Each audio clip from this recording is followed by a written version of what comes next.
Et salut! Alors aujourd'hui, je vais te montrer un outil qui va certainement pouvoir te faire gagner du temps sur ton nettoyage de données. Alors, on peut faire du nettoyage de données depuis Excel avec Power Query. On peut faire du nettoyage de données sur Google Sheet avec certaines manipulations.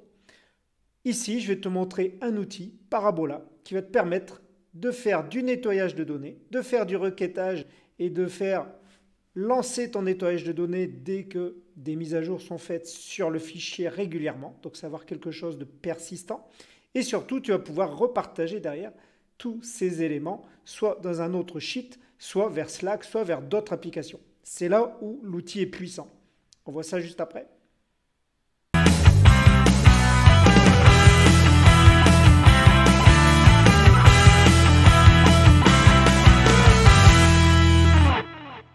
Qui n'a pas galéré devant la masse d'informations de nos tableurs et de devoir scinder une colonne, scinder des données ou aller concaténer des éléments sur plusieurs lignes ou plusieurs colonnes.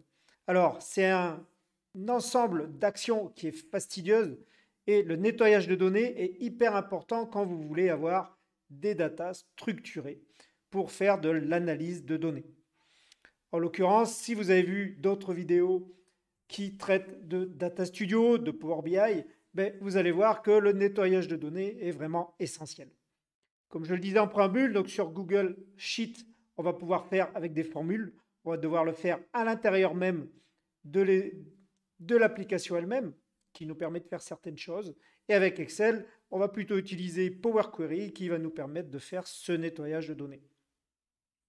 Ce que je vous propose ici, c'est que l'on voit une autre façon de faire avec Parabola. Donc, Parabola, qui est une plateforme qui permet d'alimenter plusieurs sources, donc qui peuvent être différentes, ça peut être des tableurs, ça peut être des formats différents de gestion de bases de données. Parabola peut se connecter à ces bases de données. Vous allez pouvoir importer vos éléments et surtout venir créer des traitements sur ces éléments. Donc Parabola, c'est quelque chose qui n'est pas gratuit, qui est payant, mais en l'occurrence, on va nous permettre sur le format gratuit d'aller jusqu'à 3 flows pour pouvoir tester l'outil. Donc ce que je vous propose, c'est que l'on voit de suite un cas d'exemple simple de Parabola pour voir comment il fonctionne. Alors, tout d'abord, on va aller se créer notre compte. Alors moi, j'ai déjà mon compte, hein, donc je vais me connecter à la plateforme et je vais rentrer dans Parabola. Alors, on peut voir ici que quand je vous disais que sur le pricing, au niveau du compte gratuit, vous allez avoir 3 flows. Hein, en fait, ici, un flow équivalent à un process, à un workflow. Ici, on va parler de flow. Donc ici, on pourra avoir 3 flows que je vais pouvoir utiliser. Je vais pouvoir ici, dans mes flows, si je suis en mode payant, donc partager mes flows et travailler sur mes flows en équipe, ce qui n'est pas inintéressant quand on travaille dans une équipe. Et on va pouvoir travailler ensemble sur ces flows. Ici, moi en l'occurrence, ce que je vais faire, je vais créer un nouveau flow. Donc vous voyez que l'interface est assez épurée, c'est assez simple. Je vais aller simplement créer un nouveau flow et que je vais appeler donc Movies. Alors pourquoi Movies?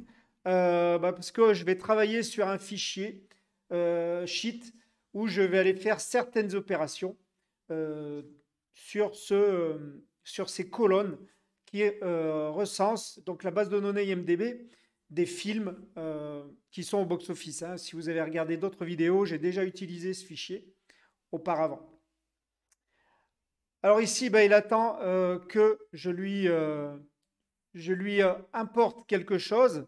Et ici, vous voyez que vous avez une petite barre sur la droite où il va vous demander, donc vous allez avoir toutes les opérations que vous allez pouvoir faire avec Parabola. Ici, quand on va commencer à taper un élément, vous voyez qu'ici, je vais pouvoir avoir des modules qui vont me permettre donc d'aller faire un tri sur les lignes, faire une somme groupée de certains éléments, aller envoyer ça sur Slack. Je vais pouvoir également Donc, envoyer des datas sur Salesforce, récupérer ou stacker des tables hein, donc, ensemble. Je vais pouvoir récupérer, travailler pour ceux qui font du e-commerce sur des tables Shopify. Donc ça, très intéressant. Et renvoyer ça éventuellement sur un Google Sheet. Alors, moi, ce que je vais faire ici, tout simplement, je vais commencer par importer. Donc, je vous laisserai aller regarder tout le détail hein, des modules que l'on peut connecter avec Parabola. C'est assez conséquent. Moi, ce que je vais faire ici, on me dit de drag ou d'importer dans le Canva quelque chose. Donc, je vais aller chercher un fichier de mon Drive.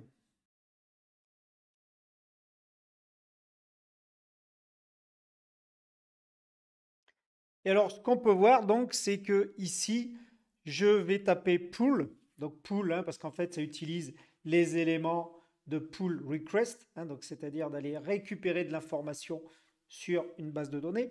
Et vous voyez qu'ici, dans la requête, si je commence à taper pull, ben, je vais pouvoir avoir tous les éléments et tous les modules qui me permettent d'aller récupérer de la data.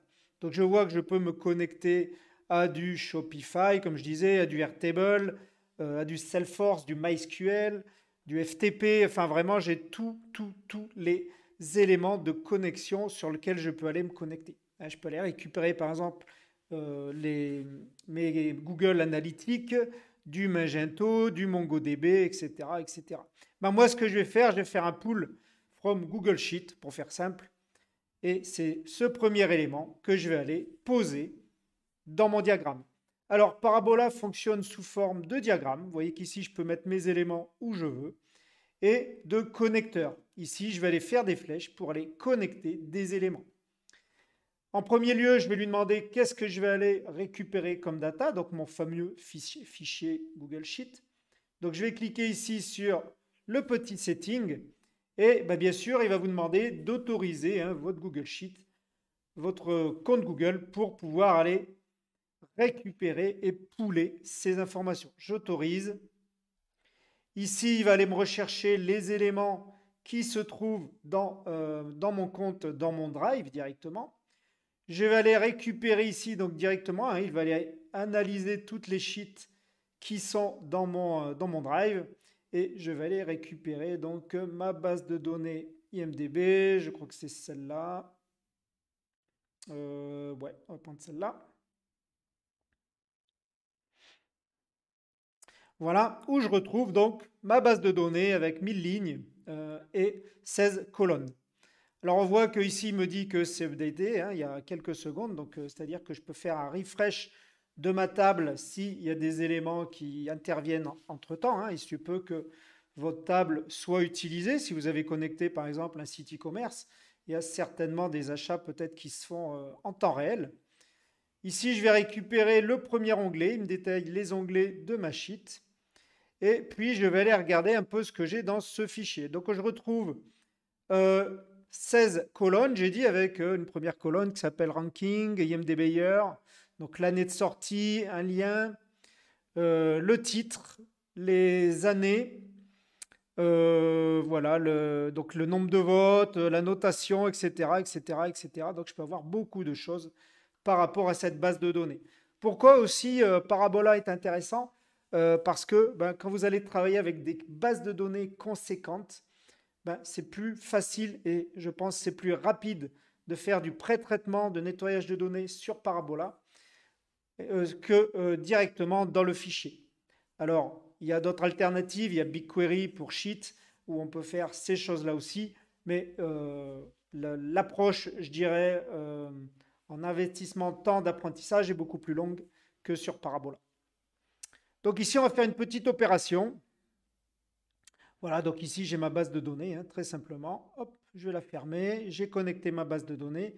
Et puis, qu'est-ce que je vais vouloir lui faire faire? Bon, on va lui faire faire un petit filtre. Donc, qu'est-ce que je vais faire? Je vais ici rechercher hop, la possibilité donc de filtrer sur un élément. Donc, simplement, je vais taper hop, filter. Et alors, c'est vrai que pour l'instant, c'est en anglais.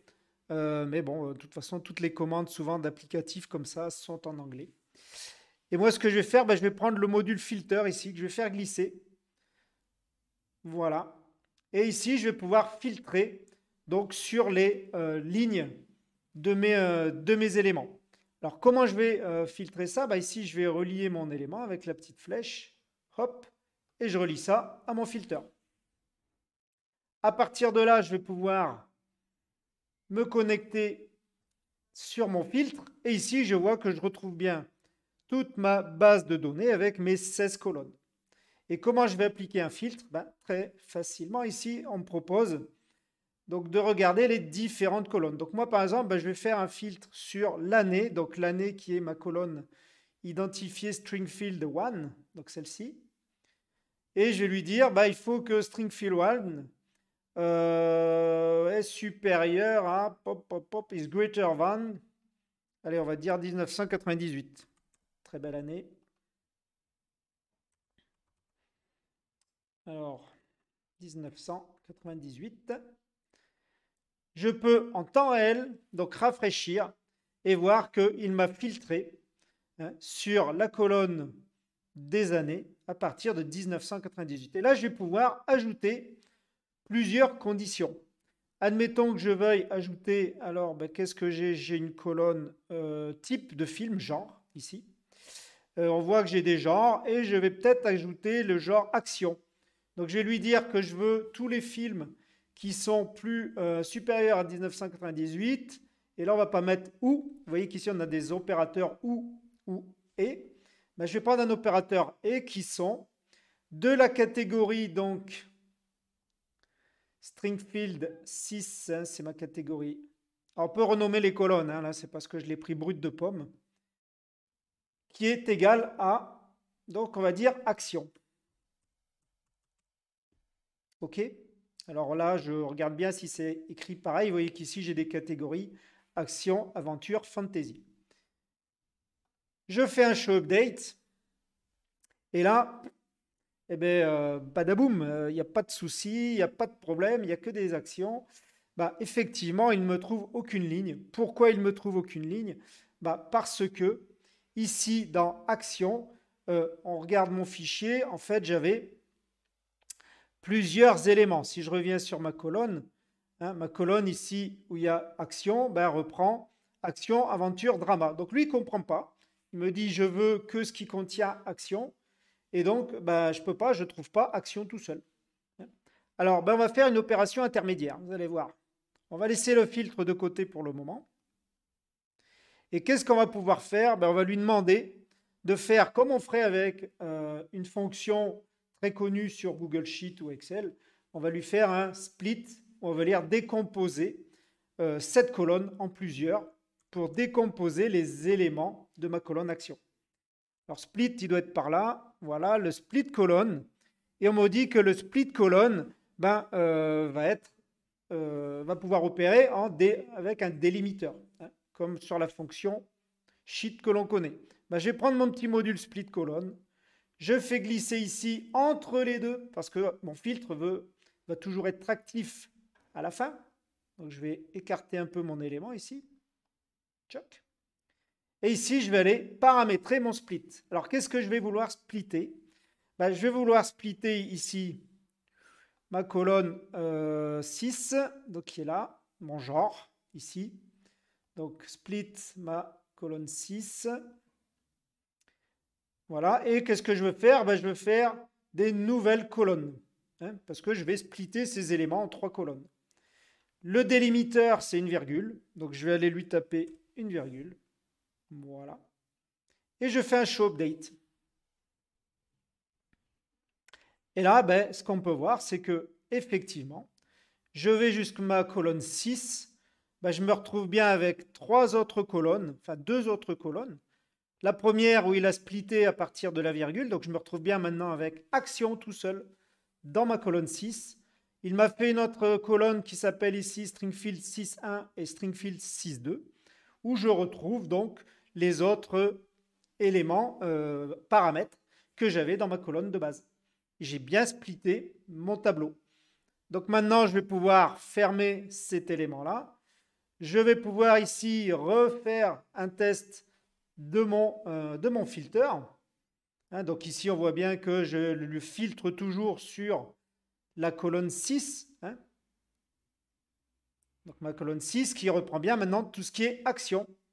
Je fais un update et ici, on voit bien qu'il me trouve 24 lignes sur la totalité de mes 18 colonnes avec mes filtres actions. Voilà comment j'ai fait un nettoyage de données très simplement avec Parabola. Alors, la finalité de ça, c'est que derrière, ici, on peut ajouter autant de règles que l'on veut hein, pour venir nettoyer petit à petit. Ici, je pourrais même éliminer les colonnes où il n'y a rien si je viens ici filtrer sur cette colonne-là, etc., etc.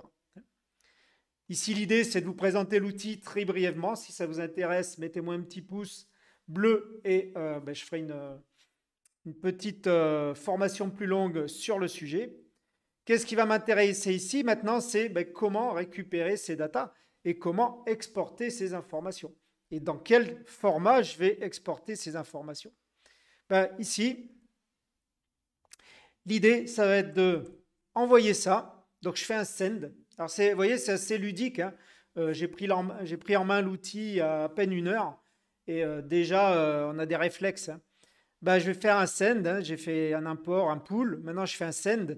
Et sur quoi je peux l'envoyer Je peux l'envoyer sur tous ces outils-là. Hein, je peux l'envoyer par email, je peux faire un export SCSV, je peux l'envoyer par FTP. Je peux l'envoyer, alors ce que je trouve pas mal aussi, moi qui m'intéresse beaucoup aux applications no-code en ce moment, mais je peux l'envoyer sur Bubble, je peux l'envoyer sur du Twilio, je peux faire plein de choses dans Dropbox. Et moi, ce qui va m'intéresser ici, c'est de le renvoyer sur un nouveau Google Sheet. Donc, je vais prendre mon module Google Sheet ici, parce que je veux mes données nettoyées, encore une fois. Je viens interconnecter mon élément. Voilà. Et puis, qu'est-ce que je vais lui dire ici, soit je l'envoie sur le fichier existant, soit je crée un nouveau fichier, hein, soit je crée un nouveau fichier à chaque run. C'est-à-dire qu'à chaque fois que je vais faire tourner mon flow, tu me crées un nouveau fichier avec les nouvelles datas. Ça peut être aussi intéressant. Moi, ici, je vais dire de créer un nouveau fichier. Je vais lui donner, comment dire, un nom de fichier. Donc, ça va être movie, voilà. Movie export, par exemple, action. Movie export action. Hop. Mettre un petit tiret là. Et ici, je vais lui dire de réécrire sur le sheet s'il existe, hein, ou sinon d'append, hein, donc ajouter, s'il y en a déjà un, ajouter ces datas au fichier existant. Bon, moi, le fichier n'existe pas. Donc, je fais un show updated file. Donc là, en fait, je vais avoir une visualisation. Il est en train de calculer. Alors là, il n'y a pas beaucoup de données, ça va très vite. Là, je vais avoir une visualisation de ce que ça va donner. Donc ici, c'est mon fichier final en sortie, hein, où je retrouve bien ici mon fichier action. J'aurais pu supprimer ces 2 lignes-là. J'aurais pu tout à fait filtrer ces 2 colonnes-là hein, pour ne pas les avoir. On va les laisser. Et ce que je vais faire, une fois que mon flow il est prêt, je fais un run flow. Alors après, on va voir qu'il y a des triggers. On va pouvoir dire que ce flow se déclenche tous les matins à 8 heures, tous les soirs à 19 heures, etc., etc. Voilà, donc j'ai fait mon run flow. Et ici, je vais pouvoir voir. Alors ici, j'ai un historique et puis je vais pouvoir voir que mon nouveau Google Sheet qui a été créé avec uniquement ma colonne des films d'action. Et puis, je vais pouvoir maintenant aller travailler sur ce Google Sheet où j'ai fait un pré-filtre de ces éléments-là. Voilà, donc pour Parabola.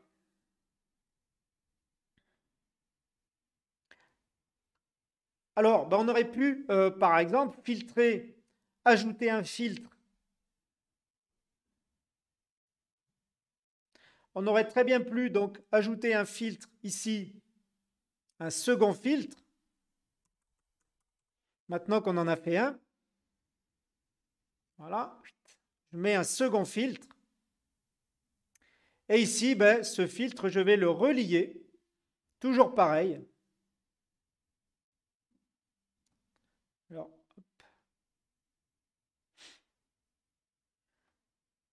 normalement, je dois pouvoir le relier, voilà. Donc, je peux le relier toujours pareil Ici, je vais pouvoir nommer le filtre d'ailleurs, filter sur action.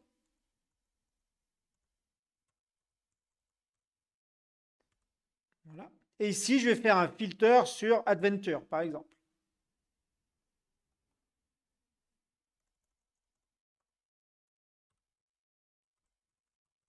Et c'est là où je trouve que l'outil est très intéressant, parce qu'ici, je vais pouvoir refiltrer sur, du coup, ma colonne. Si je reprends toutes mes colonnes ici, hein, voilà. Donc sur ma colonne, cette fois 6.1, c'est parce que Adventure se retrouve en deuxième position.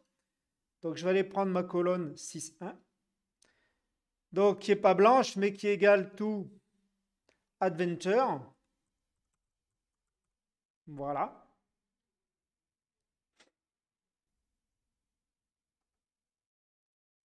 Is not blank. OK. Alors pourquoi il ne me le fait pas? Alors là, en effet, comme j'ai des blancs, vous voyez, dans la colonne Adventure, ici, je vais devoir faire une préopération. Ici, on va voir que je peux garder ou enlever. Donc ici, sur ce premier filtre, ce que je vais devoir faire, c'est que je vais devoir enlever d'abord les champs, les lignes où il n'y a rien. Donc je vais lui dire qu'il enlève sur la colonne 6.1, où j'ai Adventure.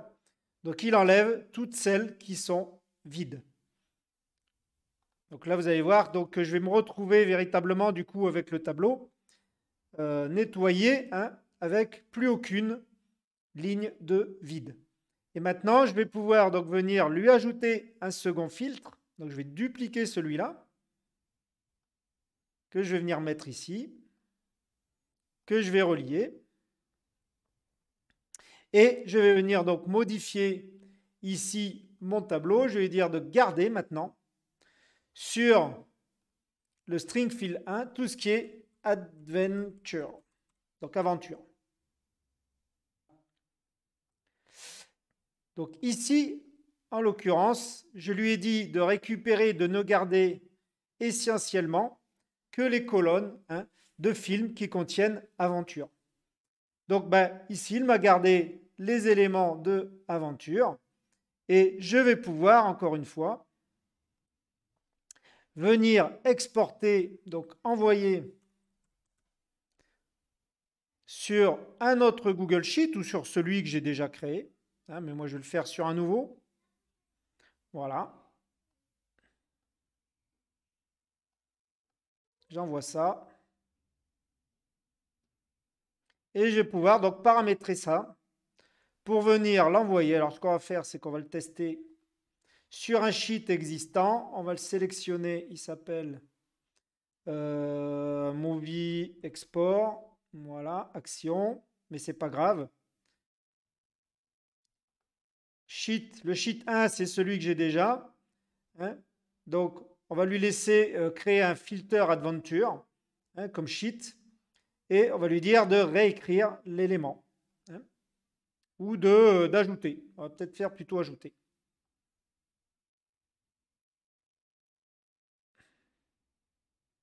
Voilà, donc je retrouve mon tableau, je peux fermer.